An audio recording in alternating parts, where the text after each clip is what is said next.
57व्या महाराष्ट्र निरंकारी संत समागमामध्ये सर्व श्रद्धाळू संत महात्म्यांचे हार्दिक स्वागत। संत समागमामध्ये सद्गुरूचे दर्शन, सेवा, स्मरण आणि सत्संग यांच्या माध्यमातून भक्तजन आनंद आणि मनःशांती प्राप्त करतील।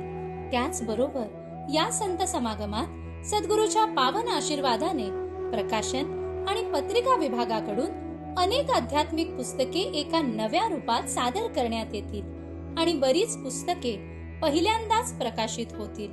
ही एक अशी भेट आहे जी आध्यात्मिक जागृती प्रदान करतात। याशिवाय नवीन वर्षाची समागम स्मारिका, diary, calendar, T shirt, flask इत्यादी इतर वस्तू देखील उपलब्ध असतील, ज्या तुम्ही स्वतः वापरू शकता आणि तुमच्या मित्रांना, परिचितांना आणि नवीन सज्जनांना देखील भेट देऊ शकता।